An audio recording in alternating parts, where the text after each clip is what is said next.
Hello, welcome to my channel. आज हम पढ़ने वाले हैं कंपैरेटिव पॉलिटिकल सिस्टम की यूनिट 1 ब्रिटेन। इसमें हम इसके जो भी इम्पोर्टेंट एस्पेक्ट्स हैं वो पढ़ेंगे।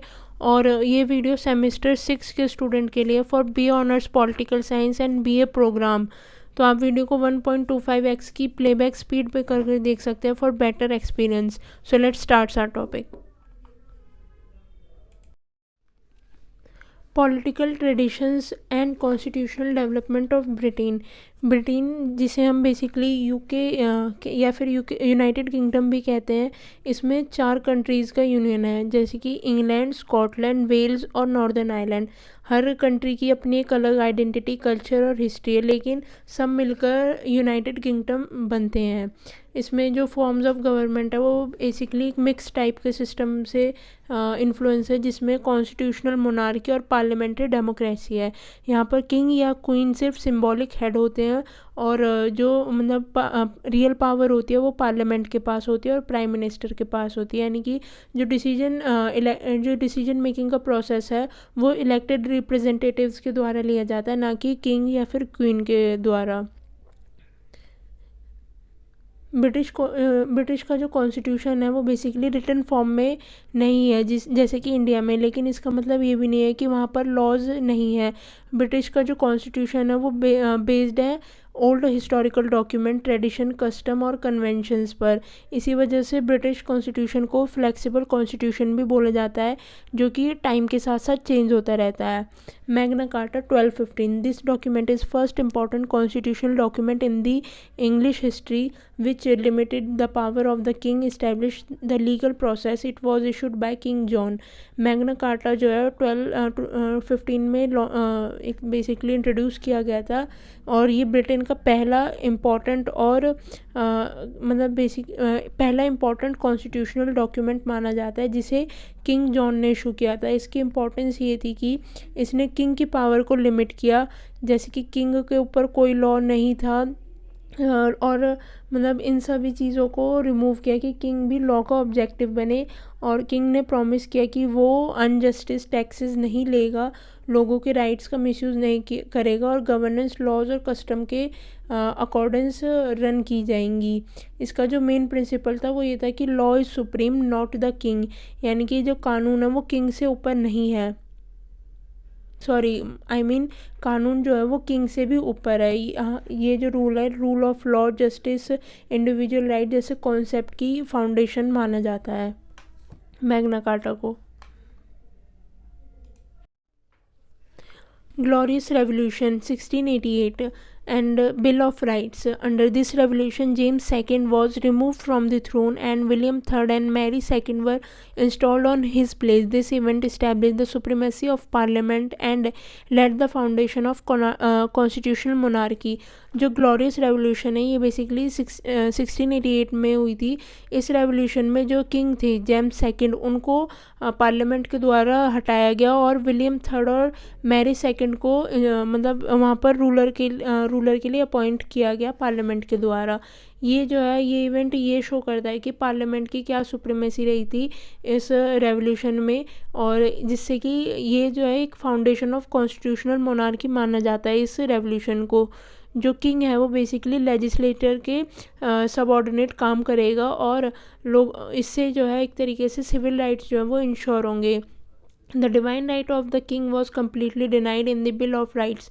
जो किंग का डिवाइन राइट था कि किंग के द्वारा जो भी बात होगी वो सही होगी, जो भी रूल्स होंगे वो सही होंगे, उसको डिनाइड कर दिया गया इस लॉ के according under the bill of rights. In this way constitutional monarchy was finally established under the British system. Democracy was established in Britain through a bloodless revolution. This is the reason why it is called glorious revolution.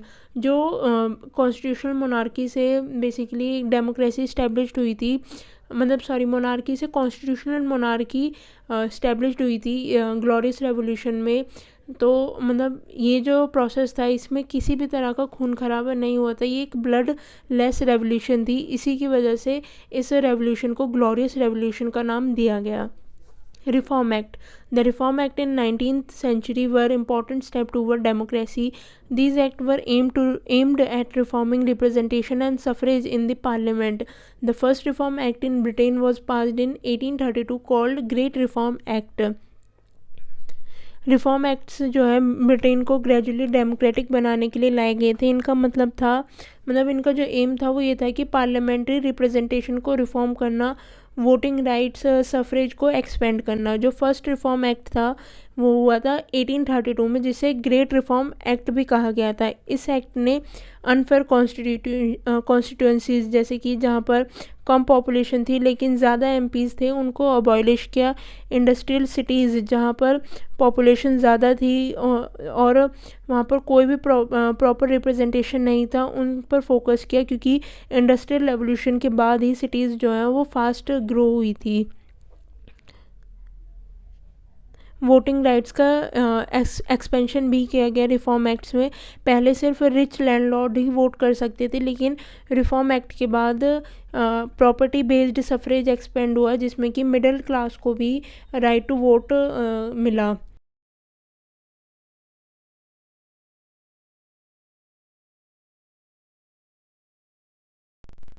की feature of the constitution of Britain. Britain का जो constitution है वो सबसे पुराना और unique constitution है world में. ये बेसिकली रिटन डॉक्यूमेंट नहीं है, बल्कि एक अनरिटन कॉन्स्टिट्यूशन है जिसमें वेरियस सोर्स का मिक्सचर है, जैसे कि उनके ट्रेडिशन, जुडिशियल इंटरप्रेशंस, इन सब का मिक्सचर है. Its key feature are as follow. The Constitution of Britain is not compiled in any one document. It has evolved on the basis of laws, tradition, judicial decision and constitutional convention of the parliament. जो Britain का constitution है वो time के साथ evolve हुआ है, जैसे कि जो बेसिक लॉज हैं, ट्रेडिशन है, जुडिशियल डिसीजन है, कॉन्स्टिट्यूशनल कन्वेंशन है पार्लियामेंट के, इन सब से डेवलप्ड होके ये एक फ्लेक्सिबल नेचर है इसका, जिससे ब्रिटिश कॉन्स्टिट्यूशन जो है इवॉल्व हुआ है टाइम के साथ. The Parliament is supreme in Britain. This means that the law of Parliament cannot be challenged by any court or institution. This system gives extensive power to the Parliament. Parliament जो है Britain में वो supreme है. Parliament का जो decision है, जो भी कोई लॉ है, उसको किसी भी कोर्ट में या किसी भी इंस्टीट्यूशन में चैलेंज नहीं किया जा सकता. ये सिस्टम जो है पार्लियामेंट को एक एक्सटेंसिव पावर प्रोवाइड करता है उसके लॉज के लिए. Britain is a unitary state where the centralization of power lies with the Parliament. However, Scotland, Wales, and Northern Ireland have been given some limited autonomy. There is a system of constitutional monarchy in Britain. The king or queen is the head of the state, but the power are controlled by Parliament. They have only symbolic and formal powers. Britain जो है वो एक यूनाइटरी state है. Power का जो centralisation है वो basically parliament के पास होता है, लेकिन स्कॉटलैंड, वेल्स और नीदरलैंड की जो नॉर्दर्न आयरलैंड की जो कंट्रीज़ हैं, इनको कुछ लिमिटेड ऑटोनॉमी दी गई है, जैसे कि डिवेल्यूशन ऑफ पावर. लेकिन फाइनल अथॉरिटी फिर भी ब्रिटिश पार्लियामेंट के पास ही रहती है इस सिस्टम में. Constitutional monarchy. ब्रिटेन में जो कॉन्स्टिट्यूशनल मोनार्की है, इसमें किंग या क्वीन जो है वो हेड ऑफ़ द स्टेट होते हैं, लेकिन उनके पास कोई भी रियल पावर नहीं होती. उनकी पावर जो है वो सिर्फ और सिर्फ सिंबॉलिक और फॉर्मल होती है, लेकिन जो एक्चुअल पावर लाइज करते हैं वो पार्लियामेंट, प्राइम मिनिस्टर और कैबिनेट के पास होती हैं. The judiciary in Britain does not have the right to challenge the validity of the laws of the parliament. Parliament is supreme and its decision are final. Britain में जो judiciary system है उसके पास ये power नहीं होती कि वो parliament के लॉज को इनवैलिड डिक्लेयर करे. पार्लियामेंट जो है ब्रिटेन में वो सुप्रीम है और पार्लियामेंट का डिसीजन जो है वो फाइनल डिसीजन होता है. The UK Constitution is flexible as no special procedure is required to amend it. Parliament can change the Constitution through ordinary law.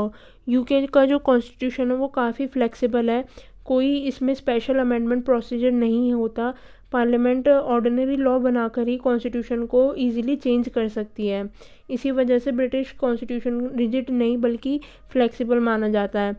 Britain has bicameral parliament consisting of the House of Commons, and House of Lords. The House of Commons has major legislative power. Britain में bicameral parliament होती है, जिसमें कि मतलब 2 सदन होते हैं. First is house of common, जिसमें जो कि इलेक्टेड हाउस होता है, ये मोस्ट पावरफुल होता है हाउस ऑफ कॉमन जो होता है, और इसमें मैक्सिमम लेजिस्लेटिव पावर होती है. Second is house of Lord, इसमें मोस्टली जो नॉमिनेटेड मेंबर होते हैं वो होते हैं, या फिर रिवाइजिंग और एडवाइजरी रोल के जो मेंबर होते हैं वो होते हैं. रियल पावर जो है वो हाउस ऑफ कॉमन के पास होती है as compare to House of Lord's.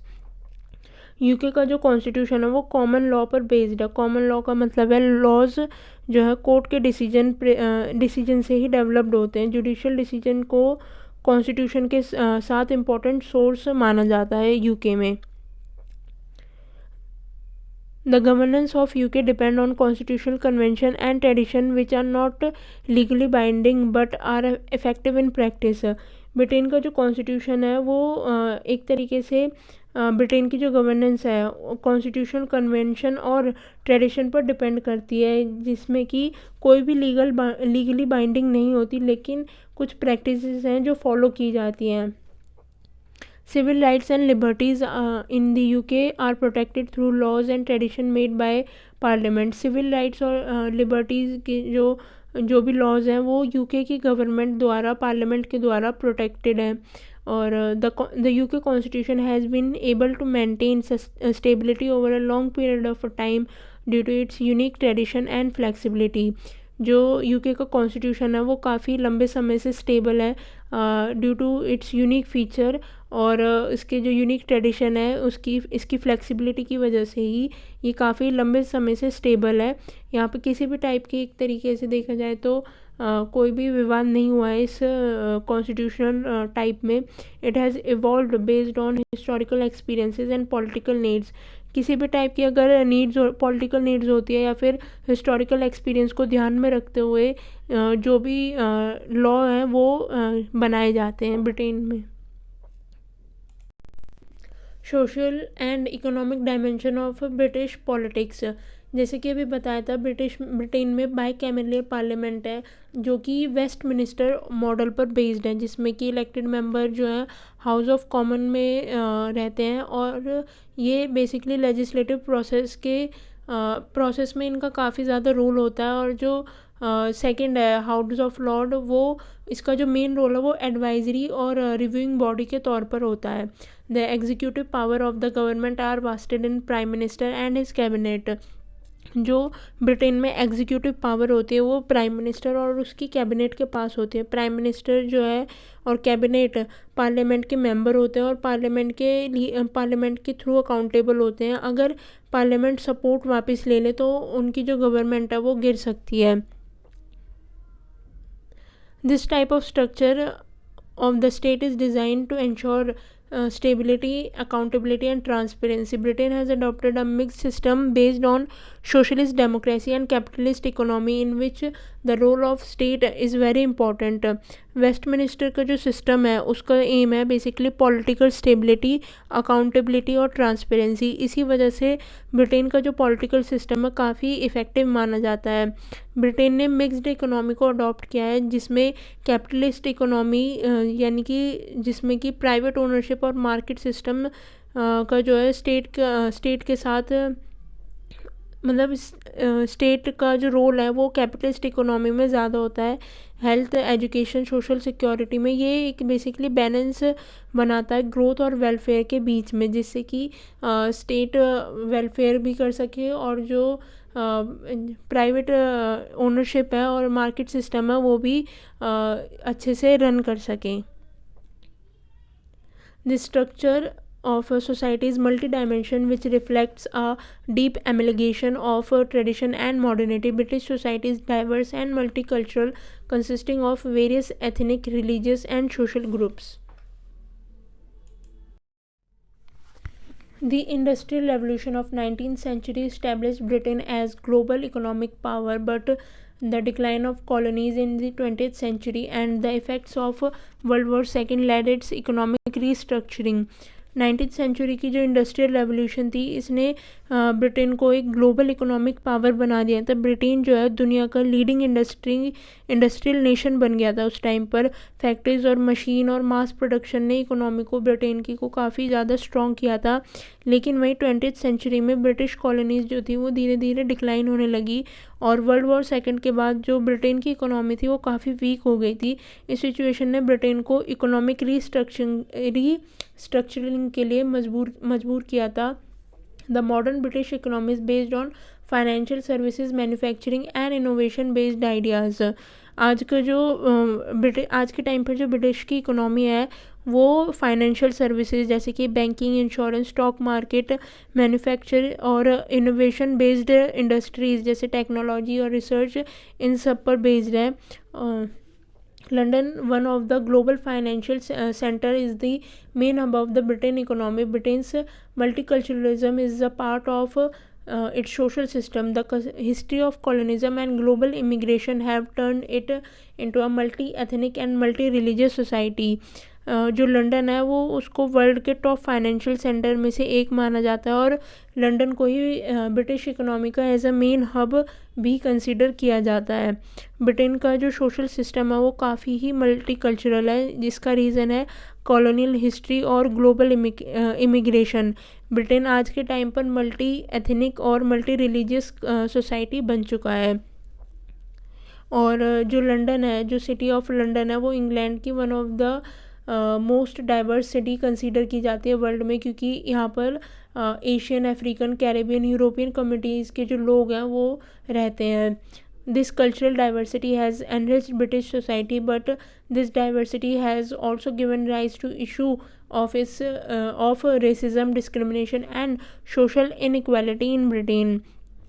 इस डाइवर्सिटी के साथ साथ कुछ प्रॉब्लम्स भी हैं जैसे कि रेसिज्म, डिस्क्रिमिनेशन, सोशल इनइक्वालिटीज़। ये इशू जो है ब्रिटिश की पॉलिटिक्स और पॉलिसीज़ के लिए काफ़ी इम्पोर्टेंट कंसर्न्स हैं। Party system of Britain. Britain ने पार्लियामेंट्री सिस्टम अडॉप्ट किया हुआ है। इस सिस्टम में गवर्नमेंट पॉलिटिकल पार्टीज़ के बिना नहीं चल सकती। जिस पार्टी को जनरल इलेक्शन में मेजॉरिटी मिलती है वही गवर्नमेंट बनाती है, और जो पार्टी मेजॉरिटी नहीं ले पाती वो ऑपोजिशन का रोल निभाती है। इसलिए ब्रिटेन में पार्टी सिस्टम जो है पार्लियामेंट्री गवर्नमेंट की बैकबोन है। There are mainly two political parties in Britain, Conservative and Labour Party. Britain में मेजरली दो पार्टीज़ है, first is conservative and second is labour party. Apart from these two parties यहाँ पर कुछ और regional parties भी हैं ब्रिटेन में, जो कि ब्रिटेन की पॉलिटिक्स को शेप प्रोवाइड करती हैं। Parliamentary government has been adopted in Britain.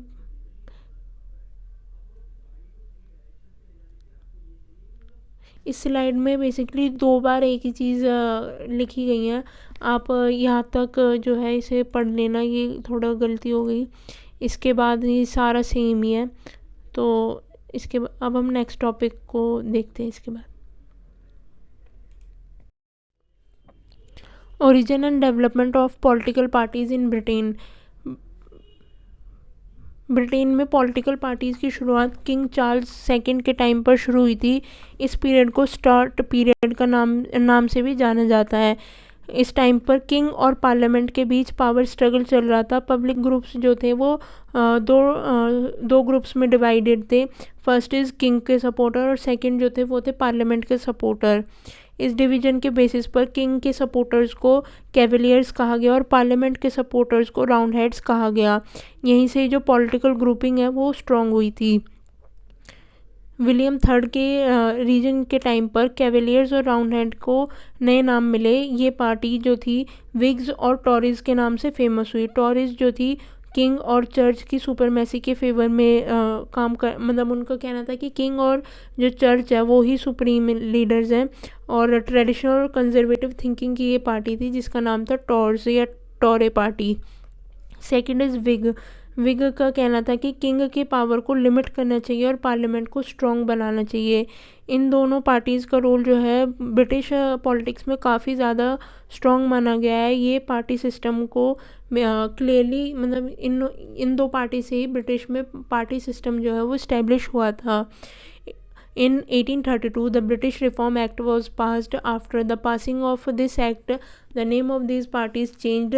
The Troy Party became to known as Conservative Party. 1832 में जब ब्रिटिश रिफॉर्म एक्ट पास किए गए उसके बाद इन पार्टीज़ का नाम दोबारा से चेंज हुआ। ट्रॉय पार्टी को कंजर्वेटिव पार्टी कहा जाने लगा और जो विग पार्टी थी उसे लिबरल पार्टी कहा जाने लगा। Due to the reforms happening in Britain, the workers also got the right to vote. In 1906, the Labour Party was established. This party promoted in the role of politics of Britain, and this party formed its government in 1924 and replaced the Liberal Party. Reforms के बाद workers को भी voting rights मिले और 1906 में labour party जो है वो इस्टेब्लिश्ड हुई थी। ये लिबरल पार्टी अलग है और लेबर पार्टी अलग है। लेबर पार्टी जो थी वो वर्कर्स के इंटरेस्ट को रिप्रेजेंट करती थी और जल्दी ब्रिटिश पॉलिटिक्स में काफ़ी ज़्यादा स्ट्रॉन्ग हो गई और 1924 में लेबर पार्टी ने अपनी गवर्नमेंट बनाई जिससे कि उसने लिबरल पार्टी को रिप्लेस किया। इसके बाद से ब्रिटेन का जो पार्टी सिस्टम है उसमें मेनली दो पार्टीज़ बेस्ड हैं, जैसे कि first is conservative and second is labour party. Main feature of the British party system, bi party system.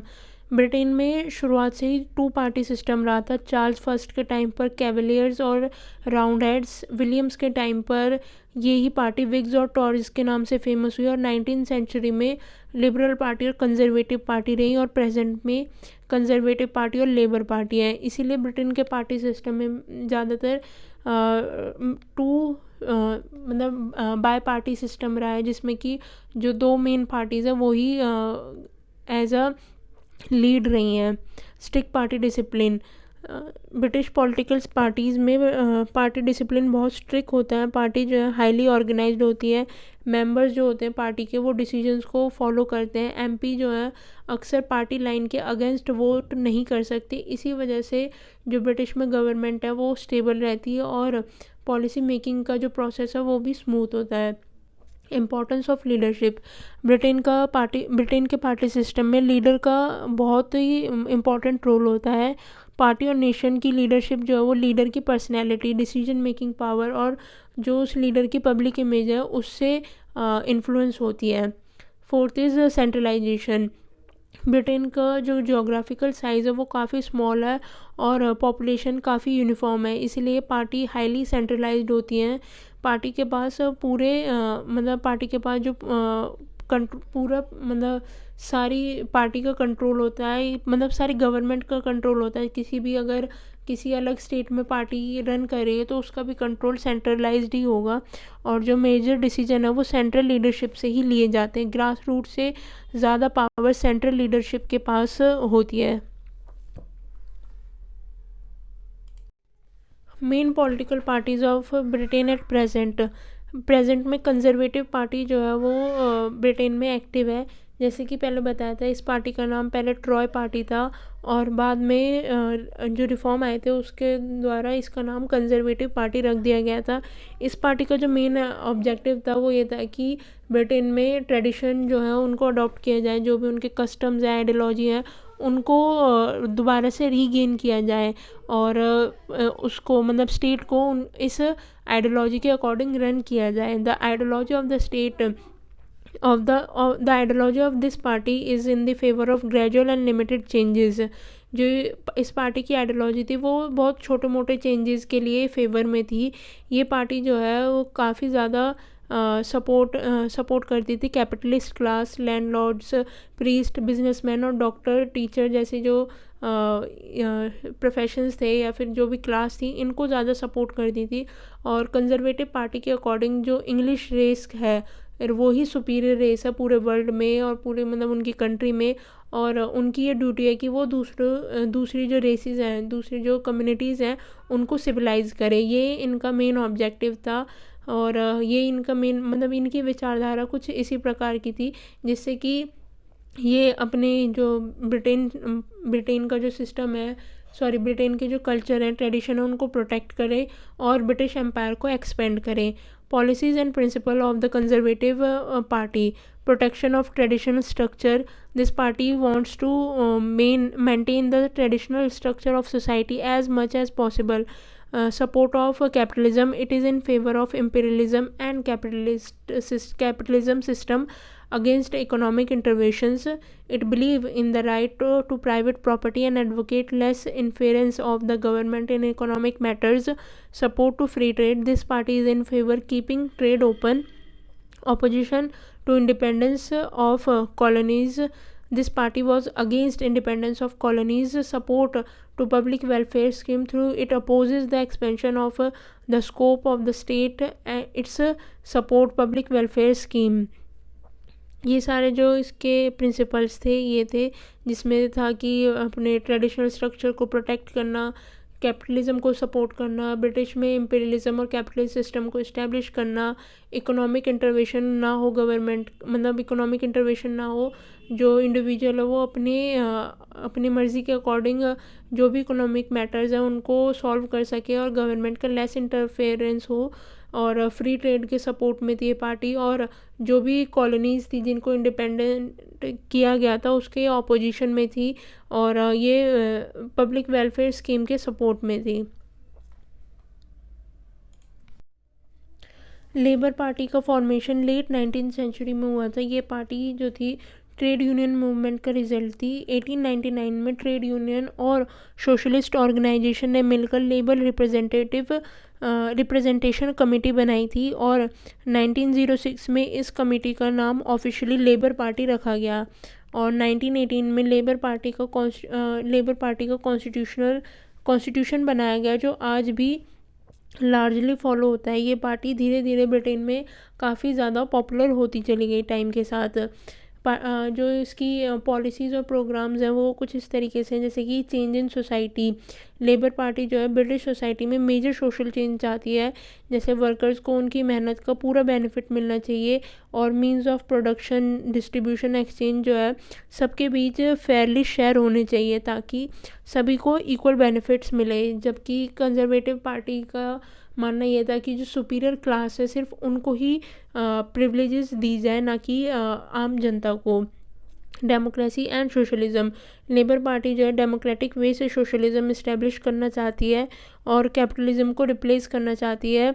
ऐसे सिस्टम वो मतलब इनका मानना ये है कि एक ऐसा सिस्टम होना चाहिए जहाँ पर प्रॉपर्टी सिर्फ कुछ लोगों के पास ना हो बल्कि पब्लिक के हैंड में हो. इसलिए लेबर पार्टी को डेमोक्रेटिक सोशलिस्ट पार्टी भी कहा जाता है. Third is nationalisation. It wants nationalisation, public ownership, big industries and businesses. मतलब पब्लिक ओनरशिप में लाना बिग इंडस्ट्रीज़ और बिजनेसेस को नेशनलाइज करना, जिससे कि गवर्नमेंट कंट्रोल करके मेजर इंडस्ट्रीज़ को वेलफेयर के रूप में यूज़ करे, जिससे कि किसी भी वर्कर का कोई भी एक्सप्लोटेशन ना हो और पब्लिक इंटरेस्ट जो है वो सिक्योर रहे. Social equality. Labour party social equality के फेवर में है. हर सिटीज़न को इक्वल एजुकेशन, अपॉर्चुनिटी और इकोनॉमिक सिक्योरिटी मिलनी चाहिए, ऐसा इनका विजन है. British election system. ये जो पॉइंट है ये बेसिकली ये काफ़ी ज़्यादा इम्पॉर्टेंट है पेपर के पर्सपेक्टिव से, और ये काफ़ी ज़्यादा ही इम्पॉर्टेंट पॉइंट है. जैसे कि इसमें ये बताया गया है कि ब्रिटिश का जो इलेक्शन सिस्टम है वो सबसे पुराना और स्टेबल डेमोक्रेटिक सिस्टम है वर्ल्ड में, और इसके इलेक्शन को मतलब ये जो सिस्टम है ये first past the post system के नाम से जाना जाता है. इस सिस्टम की जो ख़ास बात है वो ये है कि ये एक डायरेक्ट, सिंपल और फास्ट प्रोसेस पर बेस्ड होता है. इसमें हर कॉन्स्टिट्यूएंसी में से सिर्फ एक ही रिप्रेजेंटेटिव इलेक्ट होता है, जो कि हाउस ऑफ कॉमन का मेंबर बनता है, और पब्लिक जो है इसको डायरेक्टली इलेक्ट करती है, जबकि हाउस ऑफ लॉर्ड जो है ब्रिटिश पार्लियामेंट की सेकंड हाउस होती है, जिसमें मेंबर्स इलेक्शन के थ्रू नहीं बल्कि नॉमिनेटेड या हेरिडेटरी के थ्रू इलेक्ट किए जाते हैं, जैसे कि इंडिया में है। इंडिया में भी जो है first past the post system से ही इलेक्शन कंडक्ट किए जाते हैं। The main basis of the electoral system of Britain it is it's constitutional monarchy and parliamentary democracy. British का जो मेन सिस्टम इलेक्शन सिस्टम है वो कॉन्स्टिट्यूशनल मोनार्की और parliamentary democracy पर बेस्ड है, जिसमें कि इन्होंने पूरी कंट्री को 650 कॉन्स्टिट्यूंसीज़ में डिवाइड किया है और हर कॉन्स्टिट्यूंसी में से एक एमपी यानी कि मेंबर ऑफ पार्लियामेंट को इलेक्ट किया जाता है और ये एमपी बाद में हाउस ऑफ कॉमन का हिस्सा बनते हैं। इलेक्शन के दिन जो वोटर्स हैं वो अपने पोलिंग स्टेशन पर जाते हैं और सीक्रेट बैलॉट के थ्रू वोट देते हैं। वोटिंग काउंटिंग के बाद जिस कैंडिडेट को सबसे ज़्यादा वोट मिलती है उस कैंडिडेट को विनर डिक्लेयर किया जाता है। यहाँ पर जो है बेसिकली 50% से ज़्यादा वोट्स मेजॉरिटी में होनी चाहिए, जिससे कि किसी भी कैंडिडेट को विनर डिक्लेयर किया जाए।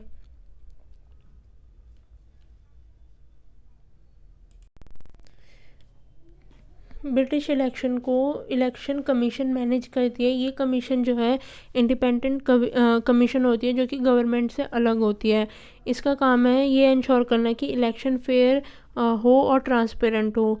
वोटिंग एलिजिबिलिटी जो है वो 18+ है, यानी कि ब्रिटिश के जो सिटीजन है वो 18+ होने पर वोट कर सकते हैं और कुछ कॉमनवेल्थ कंट्रीज़ के सिटीजन और एलिजिबल फॉरनर भी ब्रिटिश इलेक्शन में वोट कर सकते हैं।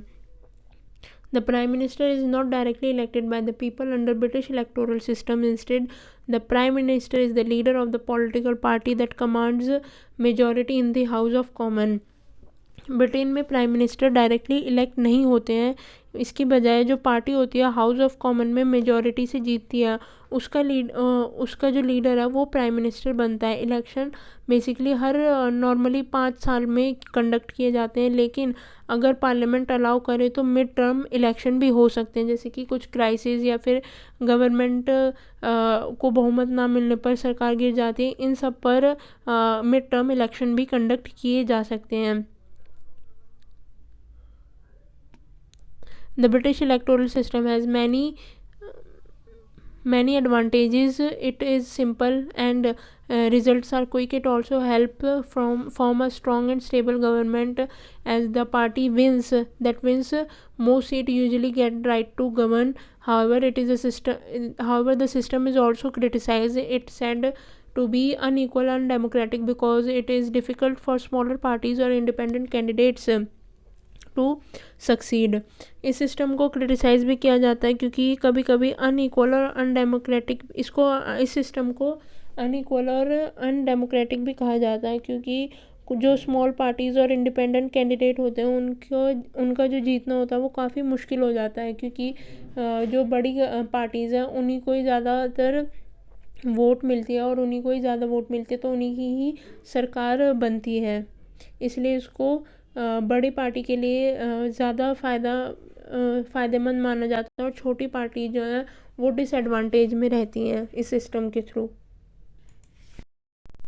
फॉर एग्ज़ाम्पल, अगर कभी ब्रिटेन के इलेक्शन सिस्टम में ऐसा भी होता है कि कोई पार्टी दूसरे देश में बहुत ज़्यादा वोट ले आती है लेकिन फिर भी पार्लियामेंट में उसको ज़्यादा सीट नहीं मिलती, और दूसरी तरफ कोई पार्टी कम वोट लेकर भी ज़्यादा सीट जीत सकती है। ये first past the post system की खास बात है और इसको क्रिटिसाइज़ भी किया जाता है। इसका मतलब है कि मतलब इसमें ये है कि जो इसका अनदर इम्पॉर्टेंट एस्पेक्ट है वो ये है कि ब्रिटिश इलेक्शन सिस्टम अलग अलग कम्युनिटीज़ और आइडियोलॉजी को रिप्रेजेंटेशन देने की कोशिश करता है, यानी कि सोसाइटी के डिफरेंट ग्रुप्स को भी पार्लियामेंट में अपनी आवाज़ उठाने का मौका मिलता है। Critic believe that the current system largely benefit to main parties. बहुत लोगों का मानना है कि ये सिस्टम जो है मेनली 2 बड़ी पार्टीज़ को फ़ायदा देता है। First is conservative, second is labour party. छोटी पार्टीज़ को इलेक्शन जीतना काफ़ी ज़्यादा मुश्किल होता है और वो इसी वजह से डिसएडवांटेज में रहती है। The British election system is known for its simplicity stability but with changing time the need for improvement is being felt. British economic system जो है वो इलेक्शन सिस्टम जो है वो सिंपल है, स्टेबल है, इजी समझा जाता है, लेकिन टाइम चेंज होने के साथ साथ इस सिस्टम में इम्प्रूवमेंट की ज़रूरत महसूस हो रही है। इस मतलब जैसे कि टेक्नोलॉजी के डेवलपमेंट के साथ ब्रिटेन में फ्यूचर में ई वोटिंग या ऑनलाइन वोटर रजिस्ट्रेशन किए जाने चाहिए, जैसे कि इन ऑप्शंस पर सोचा जा रहा है कि वहाँ पर मतलब टेक्नोलॉजिकल एडवांसमेंट के थ्रू इलेक्शन कंडक्ट किए जाएं। यूनिटरी सिस्टम ऑफ गवर्नमेंट, ये भी इस चैप्टर का काफ़ी इम्पोर्टेंट टॉपिक है। यूनिटरी सिस्टम ऑफ गवर्नमेंट में इसमें बताया गया है कि जो ब्रिटेन की सिस्टम है वो बेसिकली यूनिटरी सिस्टम पर बेस्ड है, लेकिन इसमें कुछ फेडरल फीचर्स भी मिलते हैं। यूनिटरी सिस्टम का जो मतलब है वो ये होता है कि पावर का एक ही में होना, यानी कि सेंटर में होना, सेंटर की जो गवर्नमेंट है उसमें सारी की सारी पावर जो है वो अलॉट की जाए। ब्रिटेन में ये पावर पार्लियामेंट के पास होती है, यानी पूरे देश के लिए डिसीजन लेने का जो अधिकार है वो एक ही सेंट्रल अथॉरिटी के पास होता है। ब्रिटेन के कॉन्स्टिट्यूशन के जो स्ट्रक्चर है उनके हिसाब से सारी पावर ब्रिटिश पार्लियामेंट के पास कॉन्सेंट्रेटेड होती है और पार्लियामेंट कोई भी लॉ बनाए या रिपील कर सकती है। कोई भी अथॉरिटी पूरी कंट्री में इसको चैलेंज नहीं कर सकती, इसीलिए ब्रिटेन में पार्लियामेंट को सुप्रीम अथॉरिटी माना जाता है। ब्रिटेन में अनरिटन कॉन्स्टिट्यूशन है जो कि गवर्नेंस के लॉ और ट्रेडिशन कस्टम पर बेस्ड होता है। इसमें इन सब को मिलाकर ही कॉन्स्टिट्यूशनल फ्रेमवर्क को तैयार किया जाता है। This unitary form of British governance distinguish it from other federal states such as the US or India, where power is clearly divided between the central and the state government. However, within the UK, decentralization has been arranged for Scotland, Wales, Northern Ireland, which give it some of the qualities of federal state. Britain का जो unitary system है India और USA जैसे federal countries से अलग है। Federal countries में जो पावर होती है वो सेंटर और स्टेट के बीच में डिवाइड होती है और ब्रिटेन में पावर का क्लियर डिवीजन नहीं है। फाइनल अथॉरिटी जो है वो पार्लियामेंट के पास ही है। यूके के कुछ रीजन है, जैसे कि मतलब ब्रिटेन के कुछ जो रीजन है स्कॉटलैंड, वेल्स, नॉर्दर्न आयरलैंड, इनको अपनी असेंबलीज़ और गवर्नमेंट प्रोवाइड की गई है और ये रीजन कुछ सब्जेक्ट पर लॉ बना सकते हैं, जैसे कि education, health, transport, local administration. इस वजह से ब्रिटेन में थोड़े फेडरलिज्म सिस्टम के फीचर्स भी मौजूद हैं। Under decentralization, these regions have got the right to run their own assemblies and government, which can make law on some subjects like education, health, transport, and local administration. Despite this, the power over the main subject like defense, foreign policy, revenue collection remain with the central parliament. इसमें जैसे कि पहले भी बताया था कि Britain का जो गवर्नमेंट सिस्टम है उसमें पावर का डिवीज़न है पार्लियामेंट और मोनार्क में, जहाँ पर रियल पावर पार्लियामेंट के पास है और किंग और क्वीन जो है सिर्फ और सिर्फ नॉमिनल हेड है। और इसके कुछ बेसिकली एडवांटेजेस भी हैं, जैसे कि यूनिटरी सिस्टम के, जैसे कि ब्रिटेन का यूनिटरी सिस्टम जो है वो फास्ट डिसीजन मेकिंग है, डिसीजन जो है काफ़ी जल्दी लिए जाते हैं और इस सिस्टम से पूरी कंट्री में यूनिफॉर्मिटी होती है, जिससे कि पूरे देश में एक जैसे लॉ जल्दी लागू किए जाते हैं। Clear centre of power, confusion नहीं होती कि फाइनल अथॉरिटी किसके द्वारा दी जाएगी। इस सिस्टम में नेशनल यूनिटी मेंटेन होती है क्योंकि इम्पॉर्टेंट डिसीजन जो है सेंट्रल के द्वारा लिए जाते हैं जो कि पार्लियामेंट लेती है।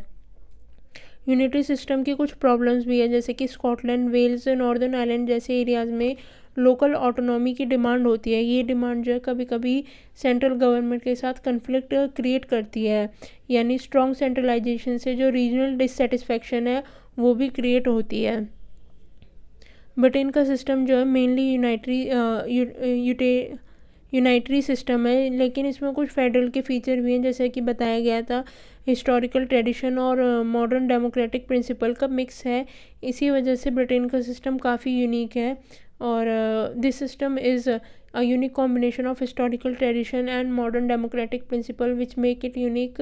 Decentralization has tried to bring it closer to federalism, but it is still unitary in its basic structure. Decentralisation के थ्रू ब्रिटेन को फेडरलिज्म के थोड़े क्लोज लाने की कोशिश की गई है, लेकिन फिर भी जो उसका बेसिक स्ट्रक्चर है वो यूनिटरी सिस्टम पर ही बेस्ड है। यानी कि ब्रिटेन जो है वो एक यूनिटरी स्टेट है और फेडरल फीचर्स भी हैं, ना कि बल्कि पूरी की पूरी फेडरल स्टेट है। Thanks for watching. और कमेंट सेक्शन में ज़रूर बताएं कि आपको इसी बुक के टॉपिक पर और वीडियो चाहिए या फिर किसी और सेमेस्टर 6 के किसी और बुक पर कोई पर्टिकुलर टॉपिक हो जिस पर वीडियो चाहिए, तो आप उसको कमेंट सेक्शन में ज़रूर लिखें। अगर आपको वीडियो यूज़फुल लगी हो तो लाइक करें और शेयर करें वीडियो को, चैनल को सब्सक्राइब करें। Thank you.